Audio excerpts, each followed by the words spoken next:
Good morning class 2। আজ আমরা তোমাদের গণিত মাস্টার বইয়ের 46 পৃষ্ঠার এই যে 7 নাম্বার অধ্যায় অর্থাৎ গুণের এই চ্যাপ্টারটা আমরা শুরু করব। তোমাদের এর আগের অর্থাৎ 6 নাম্বার অধ্যায়ে সরলের অঙ্কগুলো রয়েছে। যেহেতু সরল অঙ্কটা ভিডিওর মাধ্যমে অনেকের বুঝতে অসুবিধা হতে পারে, সেই কারণে 6 নাম্বার অধ্যায়টা যখন তোমাদের স্কুল স্টার্ট হবে তখন ক্লাসে শেখানো হবে, কারণ সরল অঙ্ক অনেকেই বুঝতে পারবে না, যেহেতু প্রথম করানো হবে। তো আমরা অপেক্ষাকৃত সহজ যেটা রয়েছে গুণের অঙ্কটা শুরু করব। দেখো, গুণের অঙ্ক শুরু করার আগে আমরা দেখে নেব আরেকবার গুণ্য গুণক গুণফল কাকে বলে। এটা তোমরা মুখস্থ করবে। যে সংখ্যাকে গুণ করা হয় তাকে বলে গুণ্য। যে সংখ্যাকে আমরা গুণ করব তাকে বলে গুণ্য। ধরো আমি 9কে গুণ করছি, তো যে সংখ্যাকে গুণ করছি মানে আমি 9কে গুণ করছি, তাহলে 9 হয়ে গেল আমার গুণ্য। পরেরটা দেখো, যে সংখ্যা দিয়ে গুণ করা হয় তাকে বলা হয় গুণক। আমি যে সংখ্যাকে গুণ করলাম, 9কে গুণ করছি, সেটা হচ্ছে গুণ্য। আর গুণ্যকে আমি যে সংখ্যা দিয়ে গুণ করব, গুণ্যকে আমি 9কে আমি কত দিয়ে গুণ করছি, 9কে আমি 5 দিয়ে গুণ করছি, তাহলে গুণ্যকে যে সংখ্যা দিয়ে আমি গুণ করছি সেটা হয়ে গেল আমার গুণক। তাহলে এখানে আমি 9কে গুণ করছি, 9 হয়ে গেল গুণ্য। 9কে গুণ করছি কি দিয়ে, 5 দিয়ে, 5 হয়ে গেল গুণক।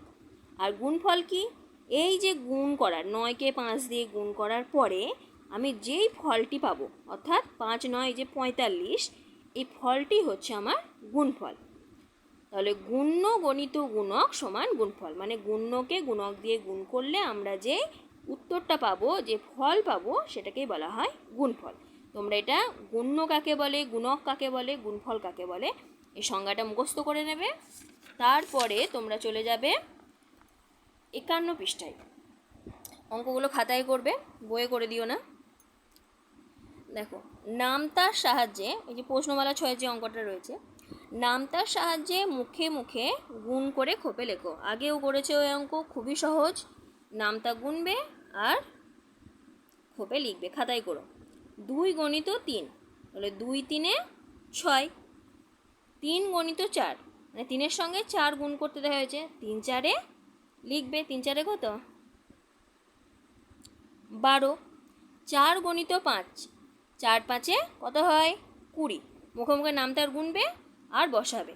3 6 18, 5 6 30, 6 4 24, 6 7 42, 5 8 40, 8 7 56। এই 9 পর্যন্ত করবে। আর একটা বলে দিই, দেখো আমরা নামতার সাহায্যে সবই গুণ আমরা করতে পারবো, শুধু 11 আর 18 অঙ্কটা দেখে নাও। 7-এর সঙ্গে দেখো 0 গুণ করেছে। আমরা জানি কোনো সংখ্যার সাথে যদি 0 গুণ করা হয় তাহলে সবসময় হয় আমার 0। ঠিক একইভাবে দেখো 9-এর সঙ্গে এখানে 0 গুণ করা আছে, 9-এর সঙ্গে 0 গুণ করলে কত হবে, যে কোনো সংখ্যার সঙ্গে যখন আমরা 0 গুণ করি তখন 0ই হয়, তাহলে এটাও হবে 0। তোমাদের খুবই সহজ আছে, 9 পর্যন্ত করতে হবে না, তোমরা পুরোটাই করে নেবে। এই যে একদম 18 পর্যন্তই করে নেবে, খাতাতে লিখে পুরোটা কমপ্লিট করে নেবে।